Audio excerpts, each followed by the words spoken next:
Merci Victor, merci à vous d'être là, merci aux organisateurs de leur invitation. Je vois à vos petits yeux que la semaine a été riche, donc je vais essayer de ne pas vous endormir et peut-être de vous réveiller, qui sait, avec ce sujet extrêmement vaste qui est la conversion par l'art et ce petit biais différent que j'ai choisi grâce à René Girard, qui est en réalité la conversion de l'art. Parce que la question qu'on va essayer de se poser ensemble, c'est pour se convertir par l'art, ne faudrait-il pas d'abord que l'art lui-même soit converti? Et on va voir converti à quoi et jusqu'où peut mener une conversion par l'art et ce que René Girard entendait par le mot conversion. Et donc là, vous voyez le livre de René Girard, La conversion de l'art, que vous devez lire absolument. Et il est bien évident que si, voilà, on ne se convertira pas à la même chose en ayant en face de nous ce qui était sur la couverture du livre, savoir ce qu'on appelle les arts premiers ou les arts primitifs, ou ce type de choses. Donc c'est vraiment ça la question, c'est en étant face à une œuvre d'art, face à une beauté quelconque, que va être cette histoire de conversion? Alors que nous dit René Girard dans son livre? Évidemment, il développe cette idée depuis le début en réalité de ses travaux. René Girard, avant d'être un anthropologue, c'est un critique littéraire. Et il s'est rendu compte d'une chose, c'est que dans les grandes œuvres littéraires, il va y avoir ce qu'il a appelé le désir mimétique qui sera mis en scène. Alors qu'est-ce que le désir mimétique? René Girard nous dit que ce qui est la première chose dans l'homme, c'est le désir. Et ce désir mimétique, ce désir ne nous appartient jamais. Il est toujours l'imitation du désir de quelqu'un d'autre. Et ce quelqu'un d'autre qu'on prendra pour modèle. C'est-à-dire que votre désir ne vous appartient pas. Ça, c'est une bombe atomique. C'est-à-dire que si aujourd'hui on avait tous ça en tête, toute la modernité s'effondre. Votre désir ne vous appartient pas, il appartient à un autre que vous allez imiter. Donc il y a deux choix. Soit cette imitation, ce modèle, on va dire, pour faire très très simple, est positif, c'est-à-dire que vous avez choisi comme modèle, je ne sais pas, un grand intellectuel, un abbé, quelque chose comme ça, une personne un peu supérieure, ça va être positif, il n'y aura pas de rivalité entre vous, pardon, et vous allez pouvoir avancer dans votre vie et vous former grâce à ce modèle. Mais, et ça c'est dans la plupart des cas d'après René Girard, il va se créer ce qu'il appelle une rivalité mimétique entre la personne qui a imité le désir de l'autre et cet autre qui a vu son désir être imité. Donc, René Girard nous explique que quand ce désir mimétique se transforme en rivalité mimétique à l'intérieur d'un groupe, cela va jusqu'à la désignation d'un bouc émissaire. Et donc jusqu'à un sacrifice rituel, qui peut être un sacrifice animal ou un sacrifice humain. Et on va voir que, à travers tous les exemples que je vais vous montrer, quand vous avez cette grille de lecture pour regarder une œuvre d'art, regarder un film, regarder une série, je pense qu'il y a beaucoup de jeunes dans la salle, donc à mon avis, vous regardez beaucoup des séries. Et quand vous avez cette grille de lecture, vous vous rendez compte que vous êtes vraiment dans le vrai. Et on va voir si on peut vraiment se convertir par l'art, si cet art n'est pas lui-même converti. René Girard, dans son livre, donne un exemple. Il en donne beaucoup d'autres, mais je n'en citerai qu'un seul, l'exemple de Proust et de sa somme à la recherche du temps perdu. Et il nous explique que quand on lit Proust, on est dans un processus de conversion. Alors effectivement, on voit le personnage principal petit à petit changer. Il y a deux sortes de conversion. Il y a la conversion et il y a ce qu'on appelle la métanoïa, qui veut dire qu'on va changer d'avis quasiment, pour faire très simple. On voit ce personnage changer vers quelque chose de plus pacifique, quelque chose de moins violent. Et René Girard nous dit qu'on assiste également à la conversion de l'auteur lui-même. C'est-à-dire qu'il y a une double conversion. Il y a la conversion de l'auteur, de Proust lui-même, et la conversion de l'auteur principal. Qu'est-ce qu'il entend par conversion? C'est-à-dire que le personnage principal va enfin arrêter d'imiter le désir des autres et sortir des processus de violence, des processus de rivalité mimétique.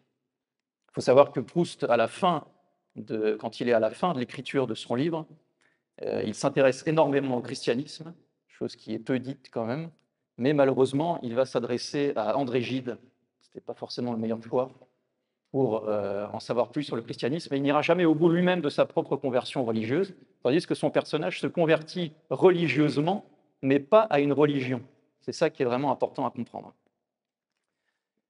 Et je sais que Proust peut endormir avec ses longues phrases, donc on va passer à un autre thème. Je suis allé au cinéma dernièrement, je pense que vous avez vu ce film de Christopher Nolan, qui s'appelle Oppenheimer, qui est sur le grand génie qui était Oppenheimer. J'imagine que vous l'avez vu. Et si vous ne l'avez pas vu, ça n'est pas très grave, parce que la scène dont je vais vous parler n'est pas dans le film. Comme ce personnage m'intéresse, je me suis mis à lire sa biographie, ce petit livre-là pour l'été, et je me suis dit, mais quand même, ce grand génie qui était Oppenheimer, c'était un génie de l'astrophysique, un génie de toutes les sciences de l'atome, etc.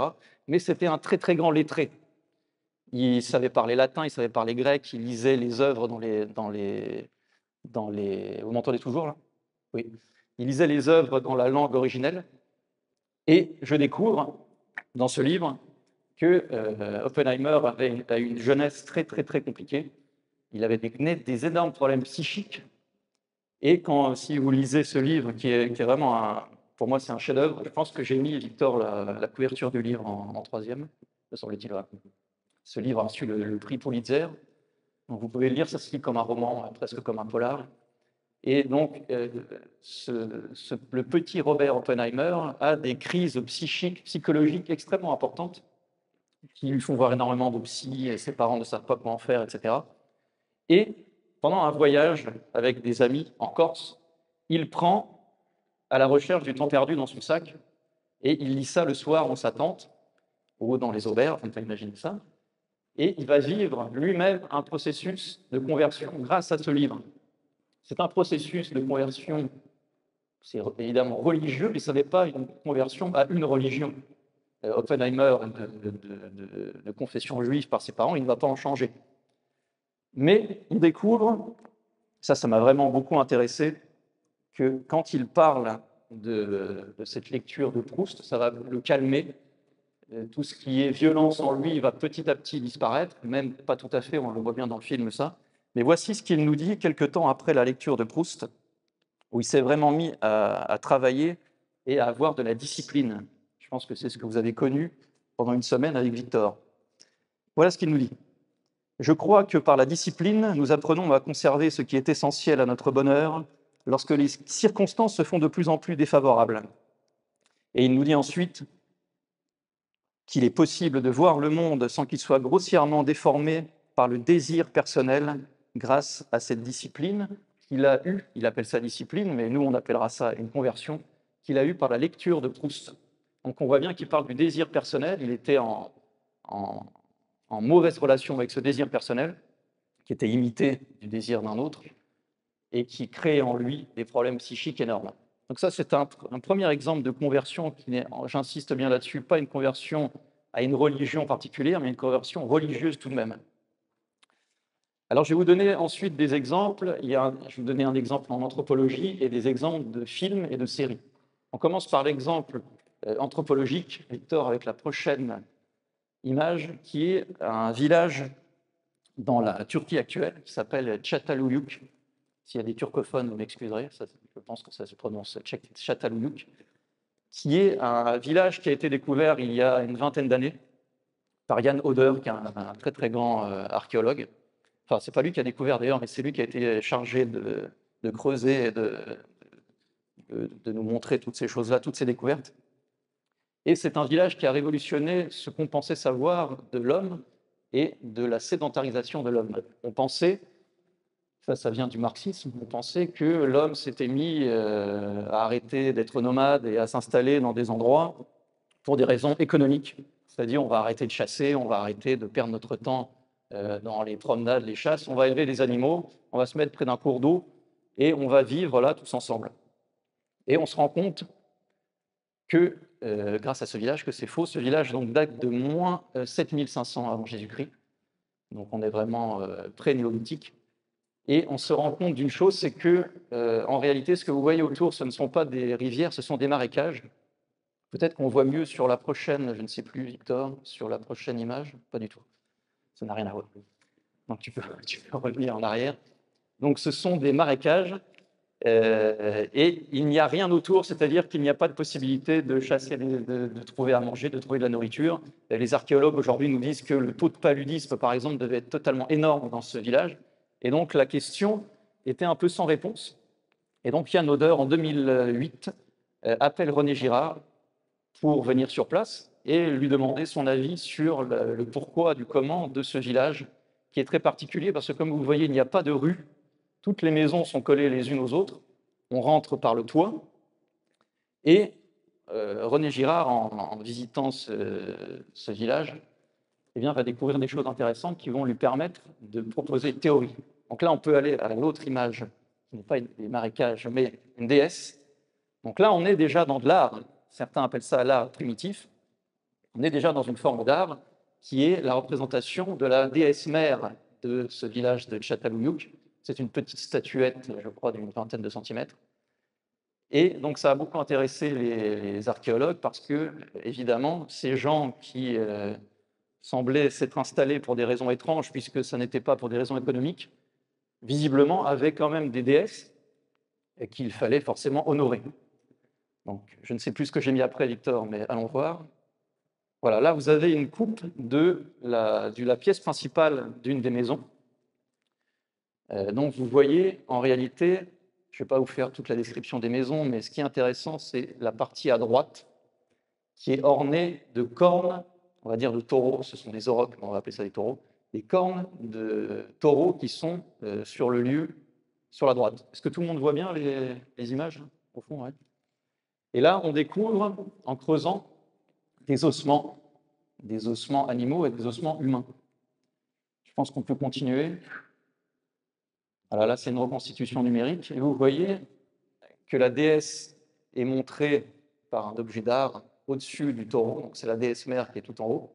Et ensuite, vous avez les aurochs, là, les fameux aurochs, qui sont montrés là. Et donc, vous rentriez par le haut avec cette échelle. Donc on peut continuer. Encore une coupe pour vous rendre ça un peu plus visible. Allons-y encore pour la suite. Voilà. Et là, ça va beaucoup intéresser René Girard, et ça intéresse toujours les archéologues, parce qu'on pensait voir ici une scène de chasse. C'est ce que pensaient en tout cas les premiers archéologues qui ont découvert ces peintures, ces dessins. Et je pense qu'elle est en meilleure qualité. Enfin, il y a une reproduction de meilleure qualité ensuite. Voilà.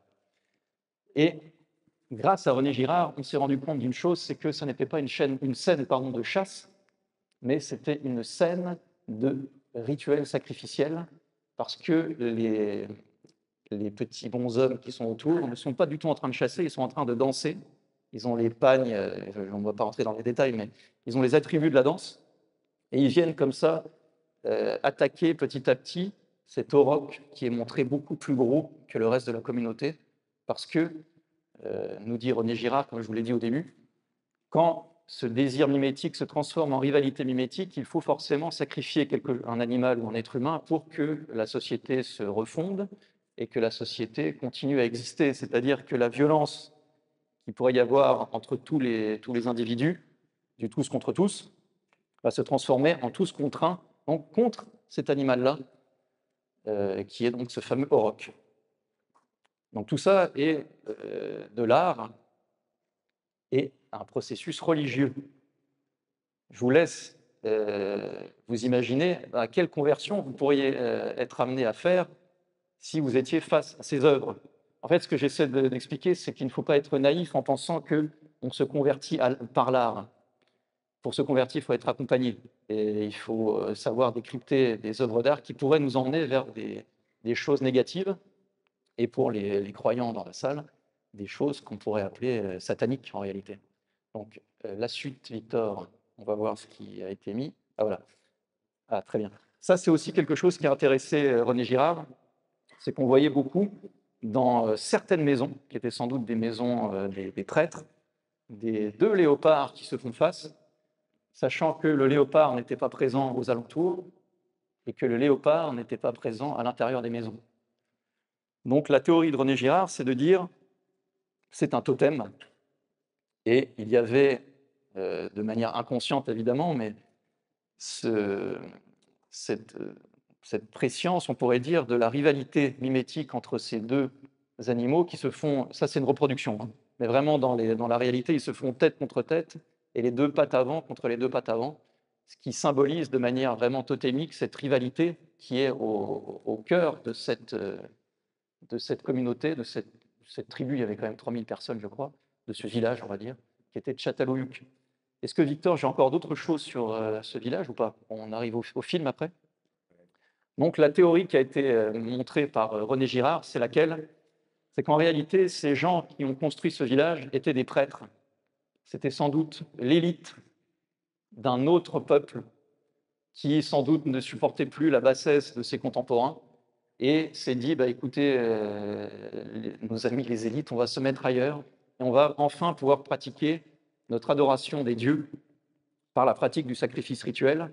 Pourquoi je dis ça? Parce qu'on a trouvé, et ça c'est vraiment une première mondiale quand ils ont trouvé ça, la pratique rituelle de ces gens était journalière.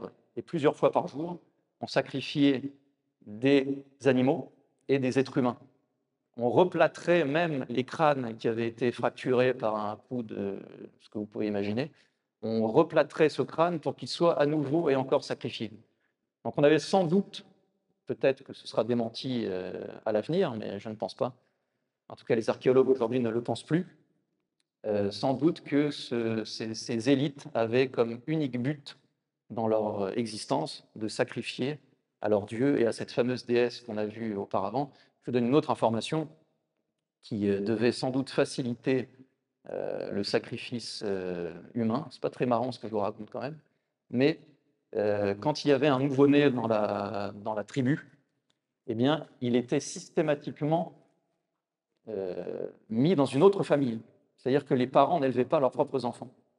Ça, les tests sur les os l'ont montré très bien, ce qui devait sans doute permettre une désignation du bouc émissaire plus simple, puisqu'on ne sacrifiait pas ses propres enfants. La suite va être un peu plus drôle, puisqu'on va passer au film. Donc vous avez bien compris, conversion par l'art, si vous vous convertissez ou vous tentez de vous convertir avec ce type de choses, vous n'arrivez pas à la même chose que si vous tentez de vous convertir par des choses plus positives et plus chrétiennes, plus catholiques, si on veut. Donc là, je vais vous montrer un premier extrait de film, qui est le film de Jacques Audiard, qui s'intitule « De battre mon cœur s'est arrêté », qui est sorti, je pense, il y a bien 15 ans maintenant, qui m'avait beaucoup plu à l'époque, et je n'avais pas cette grille de lecture à l'époque, mais en travaillant sur la conférence, je me suis rendu compte qu'en réalité, le personnage principal, il vit une conversion. Il vit une conversion par l'art. Donc, je vous donne le terreau très rapidement. Donc, le personnage joué par Romain Duris est fils d'une sorte de malfrat de l'immobilier qui n'hésite pas à déloger des gens, à frapper, peut-être même plus. Enfin, le sang coule beaucoup dans la vie de son père, qui est donc cet agent véreux immobilier. Et le personnage, donc Thomas Serre, va suivre la voie de son père. Donc là, on voit que son désir ne lui appartient pas, il imite le désir de son père et va devenir une sorte, lui aussi, de malfrat d'immobilier, jusqu'à ce qu'il découvre que sa mère, qui est décédée, pratiquait le piano, et il va se mettre lui aussi à vouloir, peut-être un peu dans un esprit un peu d'orgueil, à vouloir lui aussi un peu décharger sa haine par la pratique de l'art et la pratique du piano et des œuvres uniquement classiques. Il y a beaucoup de Bach dans le film. Donc là, on est dans quelque chose où l'art lui-même est déjà converti. Il ne va pas se mettre... Non, je ne vais pas citer d'autres instruments, parce que s'il y en a qui font autre chose, ils vont mal le prendre.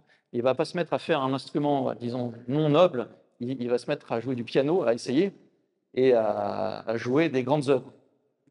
Donc là, le premier extrait, normalement, je crois, est assez rapide. On peut passer, Victor. Donc là, il est avec son... Ça doit être le deuxième extrait, ça, je ne sais pas. C'était tout, le premier, là? Le premier est passé, là? Oui, vas-y. Là, il est avec sa professeure de piano. Et je vous montre cet extrait pour vous montrer que tout est très mécanique au départ. Et il est très dans cette violence dont on parlait tout à l'heure. Ce qu'on voit là.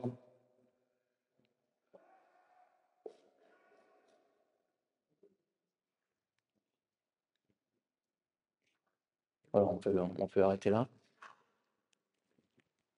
Alors, je ne sais plus les extraits que j'avais mis en avant, alors allons-y, on va voir. Voilà, et on voit là qu'il va petit à petit changer de modèle, c'est-à-dire que petit à petit dans le film, son père va disparaître de sa vie, et il va choisir cette femme comme modèle, et donc l'art qu'elle pratique comme modèle. Et là, elle lui apprend, vraiment là, le mimétisme fonctionne bien, parce qu'on voit qu'il progresse petit à petit dans cette conversion par l'art, parce que, encore une fois, l'art lui-même qui est proposé est déjà converti.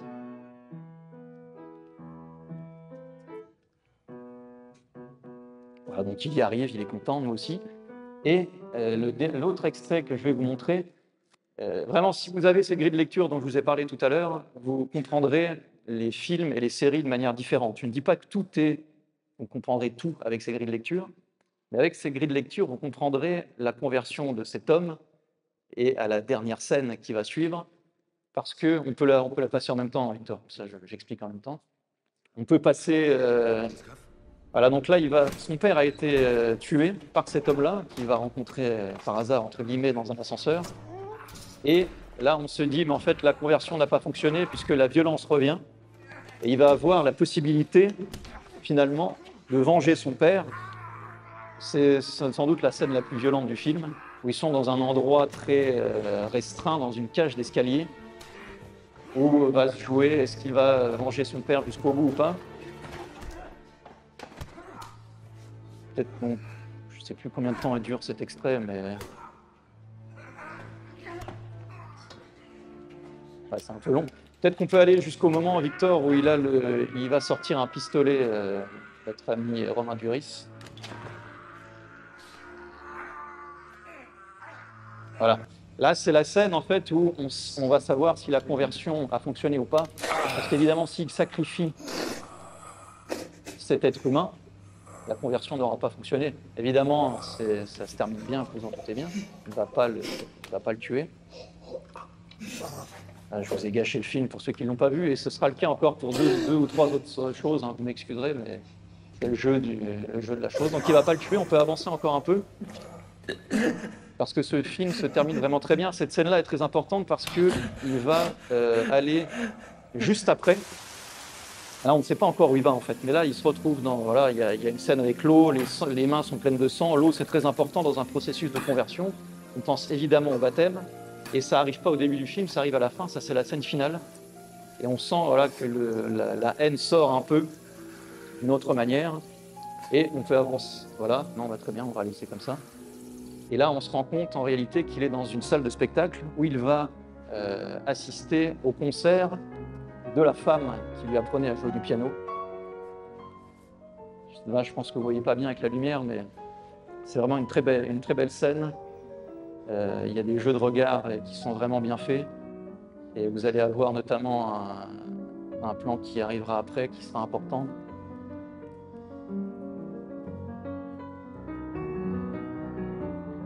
Un peu de musique, ça fait du bien aussi. Voilà, cette scène-là est très importante parce que vous avez les mains qui viennent de fracasser quand même le meurtrier de son père, donc qui sont pleines de sang. Et c'est comme une sorte de résurrection en réalité, où les mains commencent à rejouer du piano. Et on voit que l'art a gagné. La conversion par l'art a réussi. Et le film se termine juste après, vous avez le générique, et après le générique, vous avez 2 ou 3 ans plus tard, et le personnage de Thomas Serre n'est pas devenu pianiste, mais il est devenu l'agent de celle qui est devenue sa femme, donc la dame qui joue du piano maintenant. Voilà, et le film se termine comme ça.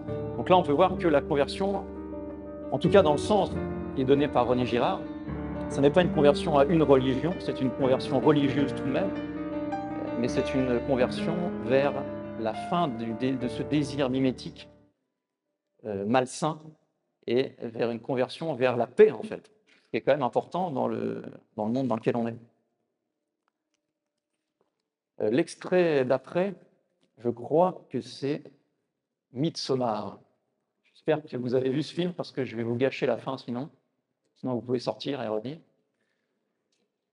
Ce film-là était très important pour moi parce que c'est un de mes lecteurs qui m'avait envoyé un message en disant: «Écoutez, vous devez voir ce film, tout votre livre est expliqué dans le film». Donc je me suis dit: «J'aurais mieux fait de pas l'écrire et d'attendre la sortie du film». Vous avez donc je crois que ça se passe en Suède. Vous avez un groupe d'amis qui se rend dans une je vais être très rapide, hein. Je vais sans doute mal raconter, mais vous avez un groupe d'amis qui va dans une fête, païenne, traditionnelle, suédoise, il me semble, en tout cas nordique. Vous êtes en présence de l'art et de la beauté pendant tout le film. Les gens sont beaux, les costumes sont beaux, tout est propre, tout est épuré, mais vous sentez dès le départ qu'il y a quelque chose de malsain, qui s'y passe. Et donc j'ai voulu vous montrer, pour la première scène, la scène de la danse.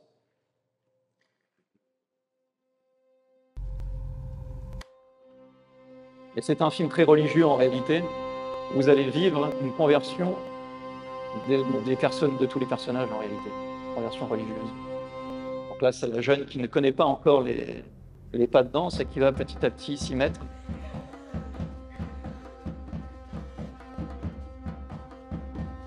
Ceux qui ont un peu l'oreille, vous sentez déjà dans la musique que quelque chose de différent de ce qu'on a vu avant arrivera. Peut-être qu'on peut avancer un petit peu, parce que je crois que l'extrait est long, je ne sais plus. Ouais, 4 minutes, c'était vraiment pour vous montrer ça.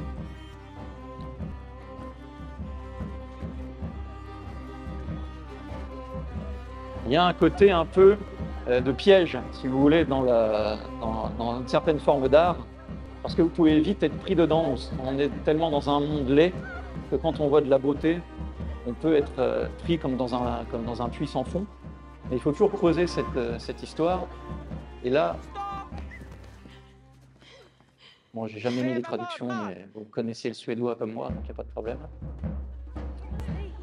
Là, on peut passer à l'extrait suivant, parce qu'en fait, c'est une succession de danses. Voilà.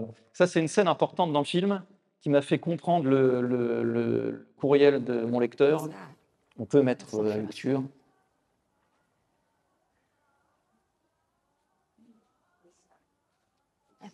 On peut avancer un peu jusqu'à ce qu'il se retrouve dans une chambre. Encore un peu. Voilà. Ici, c'est très bien. Ouais, c'est très bien. Là, le personnage principal vient d'apprendre une très mauvaise nouvelle. Je crois que son mari l'a trompé ou quelque chose comme ça, je ne sais plus. Et là, le mimétisme. Je ne sais pas si le réalisateur a lu René Girard, mais le mimétisme, là, va être montré de manière absolument incroyable.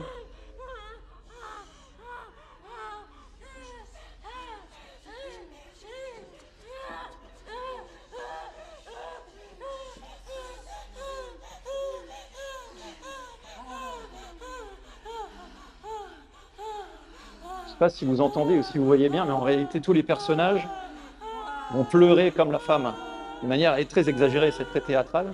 Et là, on voit le mimétisme en action.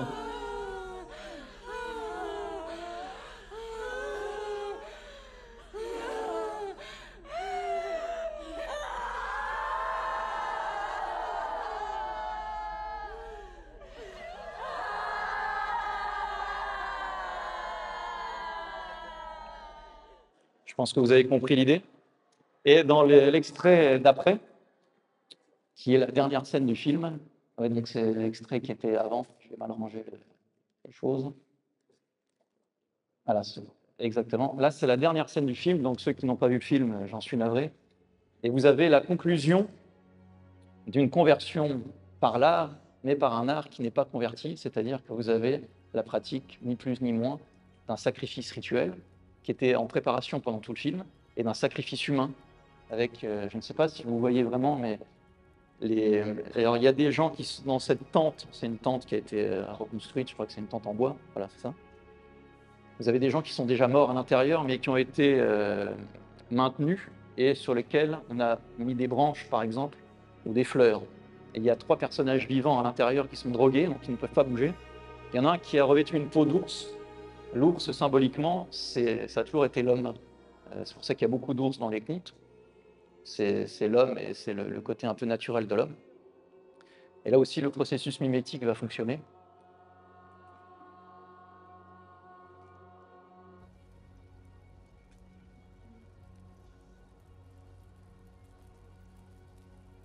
qu'il faut comprendre, c'est que chaque conversion se termine toujours par un sacrifice. Si demain, il y a des non-catholiques dans la salle qui se convertissent au christianisme, au catholicisme, vous vivrez, participerez au sacrifice non sanglant, au renouvellement du sacrifice du Christ les dimanches.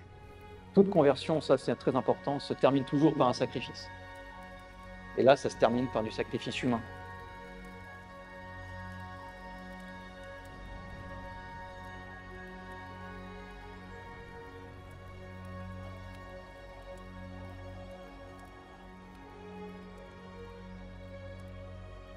Et je pense que c'est voulu évidemment par le réalisateur, mais la scène est montrée de manière très belle, alors que ce qu'on voit, c'est absolument horrible. Il va y avoir des cris qui vont arriver, mais la réalisation est très léchée. Tout est extrêmement beau de la manière de réaliser, je parle. Tout est très bien cadré, tout est très bien filmé. Et là, c'est cette folie mimétique dont on parlait avant qui se déploie.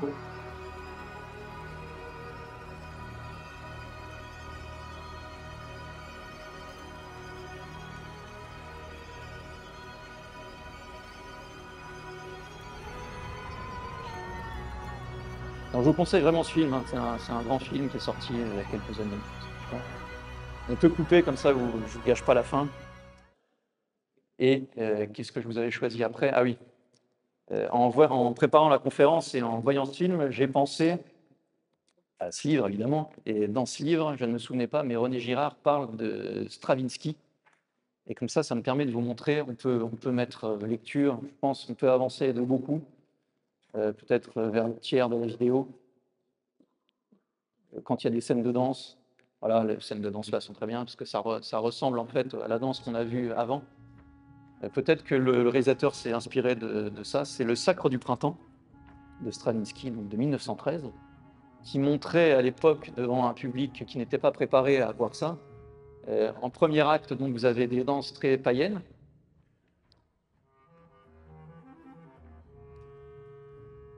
Bon, vous n'entendez pas bien, mais vous connaissez tous le refrain.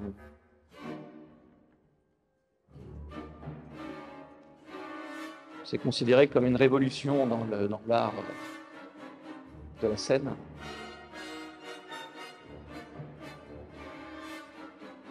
Donc là, vous avez tout le côté nature, païenne, qui montre la beauté du printemps, etc. On peut arrêter là, je pense que c'est clair. Et le deuxième acte que j'ai choisi délibérément de ne pas montrer parce qu'il est quand même 10 heures du matin, ça fait un peu tôt pour vomir, mais c'est une scène, l'acte 2 du Sacre du printemps de Stravinsky, c'est une scène de sacrifice humain.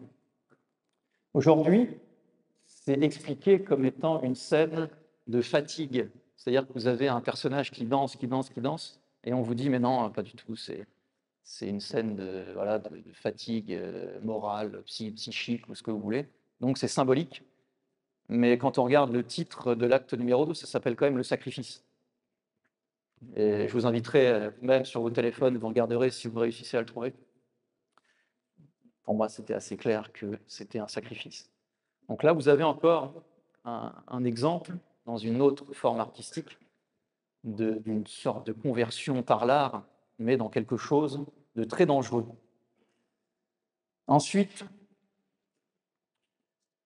je crois qu'on passe à une série qui est absolument, pour moi, exceptionnelle. Je pense que c'est je n'ai pas vu énormément de séries dans ma vie, mais je pense que c'est la meilleure série que j'ai pu voir, qui s'appelle The Leftovers.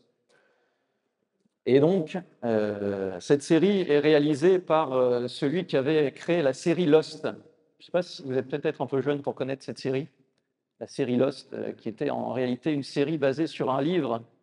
Alors, ça n'avait jamais été vendu comme ça, mais c'était le cas.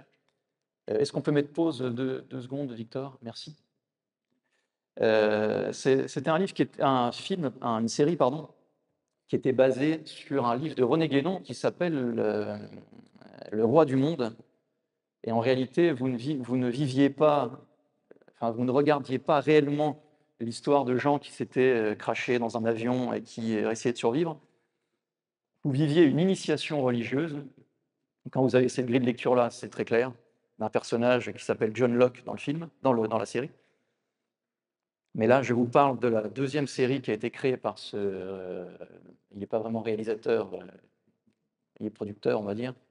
Il s'appelle David Lindelof, qui est, je pense, un génie et qui a lu beaucoup de choses, et qui, dans cette série The Leftovers, est-ce que des gens ont vu cette série? Bravo, monsieur, vous êtes tout seul.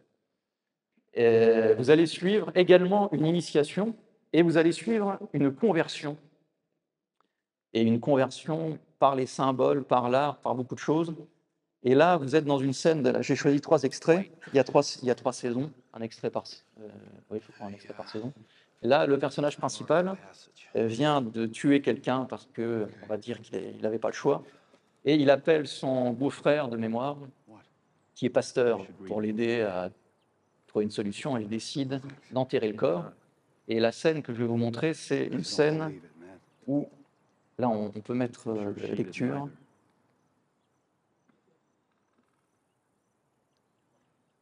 On peut avancer au moment où, c'est peut-être juste là, au moment où il va lire le passage de la Bible. Et donc le pasteur va obliger le personnage principal à lire lui-même le passage. C'est un passage de Job que je vais vous traduire en même temps.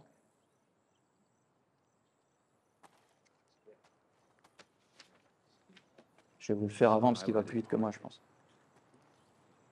Donc Job, dans l'Ancien Testament, c'est une transfiguration du Christ. C'est un prophète qui subit énormément de violences. Je vous invite à en parler avec les abbés ici présents. Donc voici ce que ça dit. Et ça, dans une série américaine, c'est assez incroyable d'avoir mis ça. Mais si je vais à l'Orient, il n'y est pas. Si je vais à l'Occident, je ne le trouve pas. Est-il occupé au nord? Je ne puis le voir. Se cache-t-il au midi? Je ne puis le découvrir. Il sait néanmoins quelle voie j'ai suivie.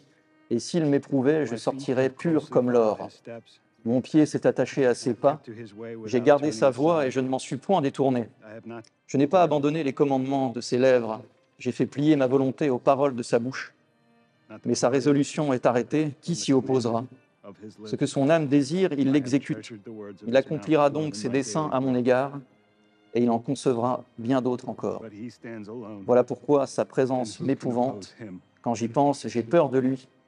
Dieu a brisé mon courage, le Tout-Puissant m'a rempli d'effroi, car ce ne sont pas les ténèbres qui m'anéantissent, ce n'est pas l'obscurité dont je suis couvert.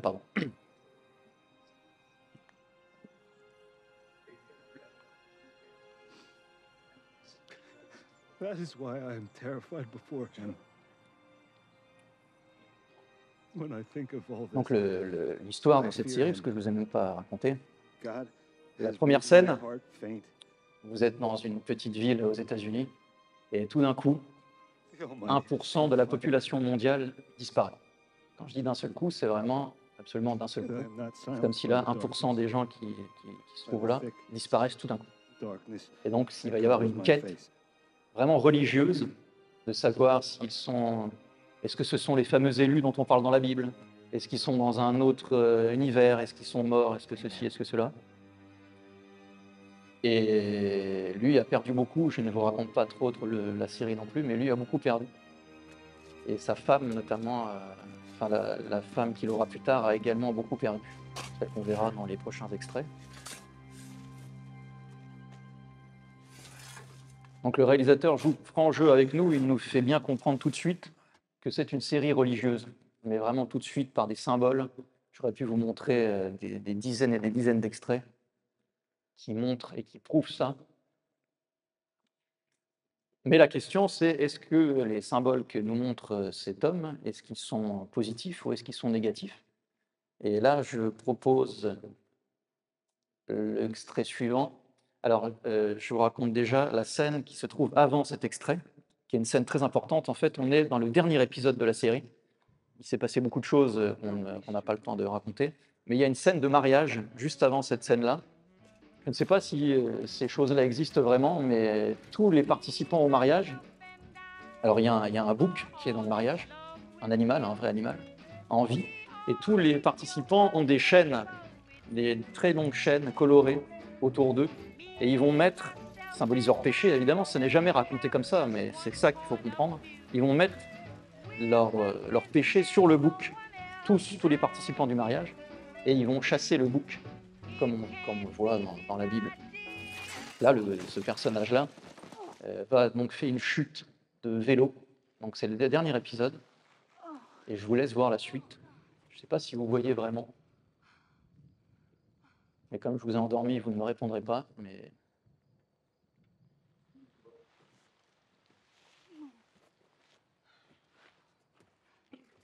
Là, pour ceux qui ont lu un peu René Girard ou qui ont vraiment compris ce dont on parle, la scène va être vraiment incroyable. Ce qui a fait dérailler le vélo, ce sont les grands colliers dont je vous parlais juste avant. Les colliers de perles, ce sont donc les péchés des hommes qui l'ont fait tomber. Si on met un peu de son, on entend ce bouc qui était présent dans le mariage et qui est pris au piège par les colliers des participants au mariage, donc par les péchés des hommes en réalité. Il est pris au piège, il n'arrive plus à avancer. Et là, vous avez une scène religieuse qui vous est proposée, puisqu'elle monte, elle essaie de monter, elle va tomber. Je vous laisse voir la suite avec la musique.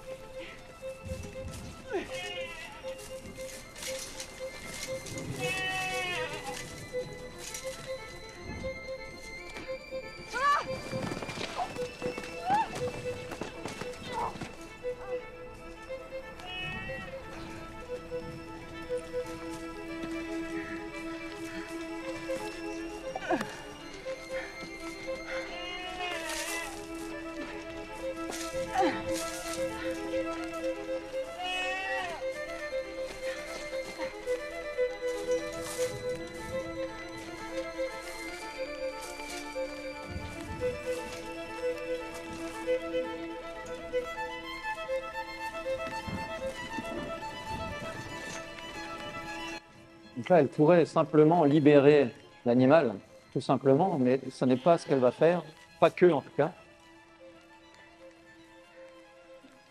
C'est par ces détails qu'on voit qu'on est dans une série religieuse qui parle d'autre chose, enfin de plus de choses que ce qu'on voit réellement à l'écran. Sinon, elle ne se mettrait pas les péchés autour de son propre cou.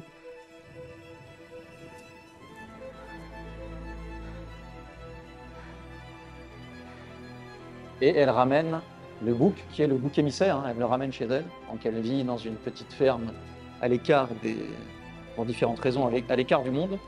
Et elle élève des colombes. Évidemment, les colombes, c'est un symbole extrêmement fort, symbolise le Saint-Esprit pour nous, catholiques, mais c'est aussi d'autres symboles dans d'autres traditions, on va dire. Et quand elle ramène le bouc, elle se rend compte que ces colombes ont disparu.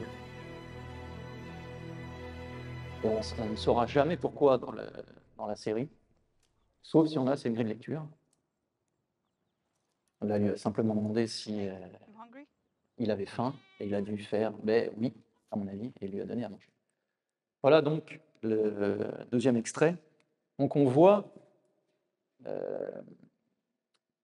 le côté religieux de la série et la conversion que vont vivre tous les personnages de cette série, qui sera extrêmement compliquée. C'est une série aussi belle que dure, comme vous avez pu le voir là. Il faut être un peu accroché pour la regarder.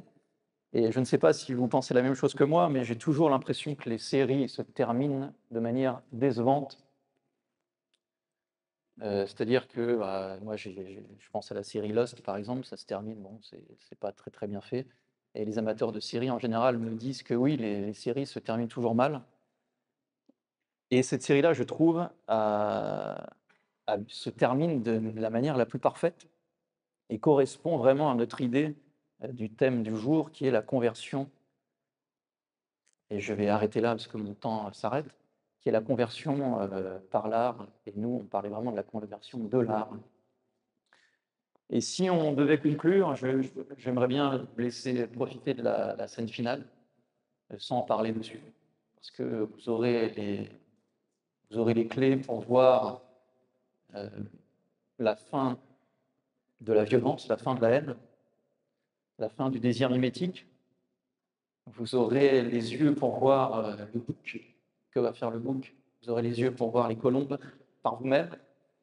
Et je pense que c'est une série qui est toute girardienne parce qu'elle montre une conversion possible, non pas à une religion, mais une conversion religieuse. Ce qui veut bien dire que se convertir par l'art, ça ne suffit pas. L'art peut être une porte d'entrée, surtout aujourd'hui, avec l'art contemporain, avec tout ce qu'on peut connaître. Mais il y a aussi des très belles choses qui se font, il ne faut pas non plus être que dans le négatif. Mais ça ne peut pas être autre chose qu'une porte. C'est-à-dire que si vous voulez vous contenter d'une conversion par l'art, moi je l'ai vécu ça, donc je sais de quoi je parle, vous pouvez aller absolument n'importe où et vous perdre dans justement ce dont on parlait, dans le modèle par exemple. C'est-à-dire que cette personne vous a conduit, on va dire, sur le chemin d'une conversion, eh bien vous allez le suivre jusqu'au bout. Non, il faut accepter l'humilité et se tourner vers les gens qui sont là pour ça, vers l'Église, vers un abbé, voilà, enfin, vous êtes assez grand pour savoir vers qui se tourner. Et je pense que la conversion par l'art ne peut pas être autre chose et plus que ça. Et c'est déjà pas mal, surtout dans le monde d'aujourd'hui. Et en préparant ce petit exposé, j'ai eu la chance de retomber sur un texte des Évangiles que je voudrais vous lire avant de passer à l'extrait, et qui correspond vraiment, à mon avis, à mon humble avis, je ne suis pas historien d'art, mais à mon humble avis, qui correspond à ce que l'art peut nous apporter, c'est-à-dire une sorte de processus de réconciliation, d'absence de violence, un peu de paix intérieure, qui nous permettra peut-être d'atteindre une véritable conversion. Alors je vous lis, je pense que vous la connaissez, mais... Alors, donc c'est dans Matthieu, sur la colère et le pardon. Si donc, lorsque tu présentes ton offrande à l'autel, tu te souviens que ton frère a quelque chose contre toi, laisse là ton offrande devant l'autel et va d'abord te réconcilier avec ton frère, puis viens présenter ton offrande.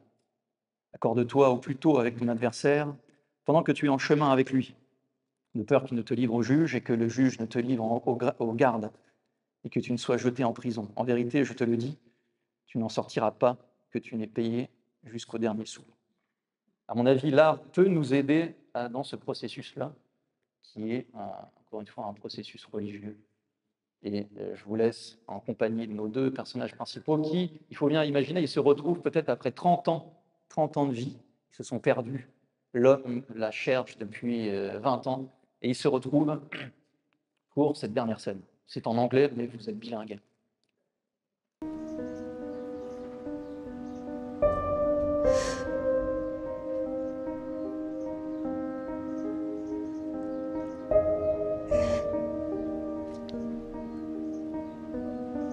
I'm here.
Voilà, merci à vous.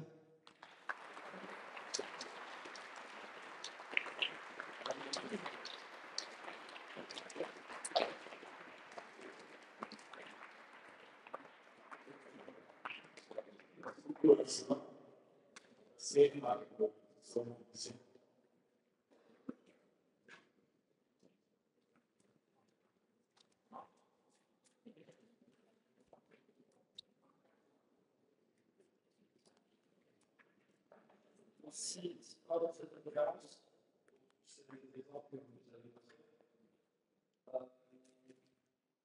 Je vous donne une grille de lecture pour analyser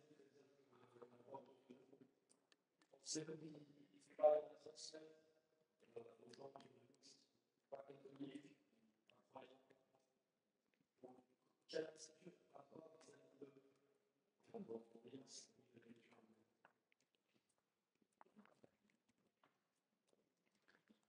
Ouais. En fait, c'est une bonne question, ça. Je ne sais pas. Je pense que si vous trouvez quelqu'un qui apprécie ce type de série, c'est que quelque part, on en parlait en plus tous les deux tout à l'heure, avec un autre sujet, mais c'est que quelque part, il recherche sans doute quelque chose. Peut-être qu'il recherche un besoin, ce besoin de transcendance, besoin de beauté, d'art, etc. Donc vous pouvez sans doute donner des petites grilles, bah, tiens, ce symbole, ça veut dire ça, ce symbole, ça veut dire ça, mais le problème, c'est que vous pouvez passer vite pour un rabat-joie qui a tout compris et lui rien, et le braquer, donc c'est toujours un peu compliqué. Peut-être lui passer un ou deux livres qui traitent de telle ou telle question, mais honnêtement, je n'ai pas la réponse. Je ne sais pas. J'en ai aucune idée. En fonction de vos connaissances, de vos amis. Moi, la personne qui m'a conseillé cette série ne m'a jamais parlé de ça. Ce sont les lectures en fait de René Girard qui m'ont permis de comprendre ça. Peut-être que ça peut être l'occasion, ce type de choses, de dire bah, tiens, tu devrais lire ce livre de René Girard. J'ai trouvé que ça éclairait un peu la série. Peut-être que ça peut être une bonne porte d'entrée pour lire René Girard, ce qui est une lecture toujours à mettre à son profit. Donc oui, à la limite, ça peut être une bonne idée.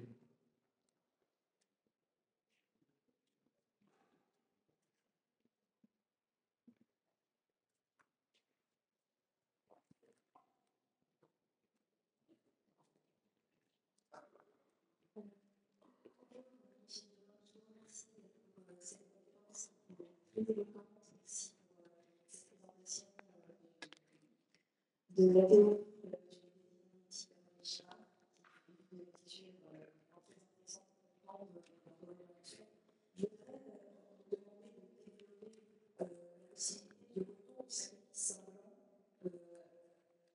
dans la société moderne, d'une part à cause de l'organisation exacerbe politique, et d'autre part du fait que ce puissance encore de Christ est de plus en plus isolée et se détourne justement de ces clés, sans que je pense que vous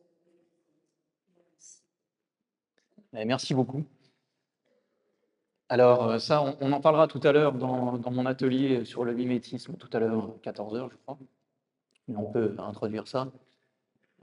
Là, je me base plus maintenant que sur René Girard, mais sur René Girard qui, selon ce que j'ai pu modestement découvrir, est le continuateur, et lui ne le savait pas, de Monseigneur Gaume. Je pense que vous avez tous ces livres-là chez nos amis de la Nouvelle Librairie. Monseigneur Gaume et René Girard nous expliquent quoi si on combine vraiment les thèses des deux auteurs.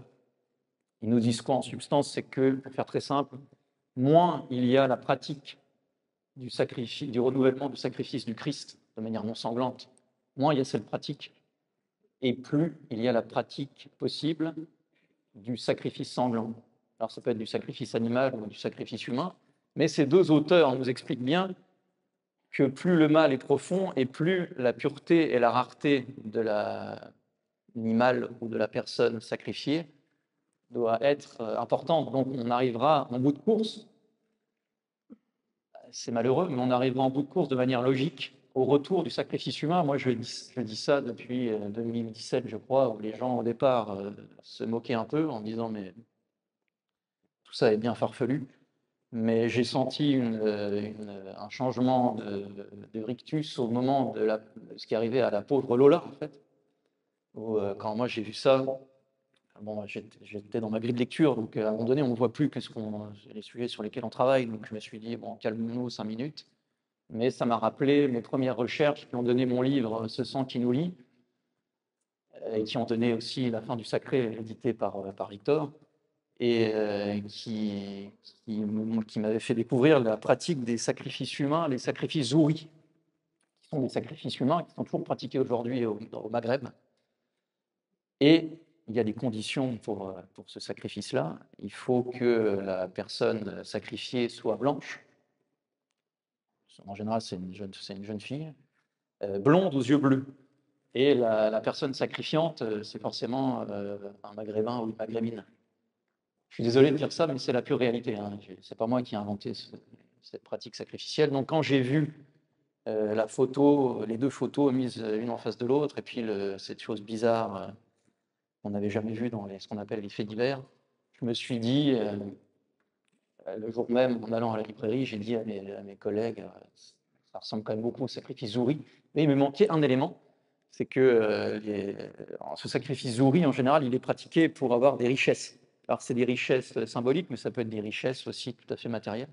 Mais il faut, en tout cas c'est demandé, il faut que la ligne de main, d'une des mains de la personne sacrifiée soit extrêmement grande et le plus grand possible, et quasiment de manière horizontale. Donc évidemment, moi j'avais pas de photo de sa main ni rien du tout, mais le hasard a voulu que le lendemain ou le surlendemain, je tombe sur une photo de cette pauvre enfant qui tenait ses cadeaux, sans doute de Noël ou d'anniversaire, et j'ai vu cette ligne sur la main.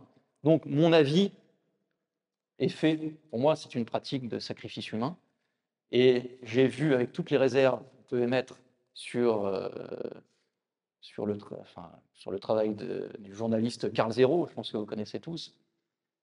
Et il a sorti un dossier là, sur la question où il a interrogé les sœurs de la sacrifiante, et ça ressemblerait quand même à quelque chose comme ça. Donc il faut bien se mettre ça dans la tête, c'est que malheureusement, pour faire très simple, plus la déchristianisation avance et plus le sacrifice humain revient. Je n'ai pas vraiment répondu à votre question, mais ce qu'il faut bien comprendre, c'est que plus le monde est un, ce mondialisme qui fait que le monde est devenu une tribu, et plus la violence entre nous sera mondiale, et donc plus le bouc émissaire, qui sera peut-être choisi un jour, devra avoir une portée mondiale aussi. Mais on en parlera plus tout à l'heure, si vous venez en tout cas à cet atelier qui sera réjouissant, comme vous pouvez le voir.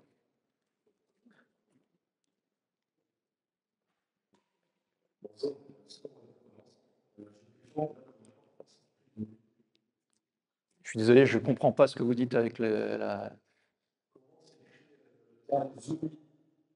Zouri, les sacrifices Zouri. De mémoire, c'est Z-H-O-U-R-I. De mémoire.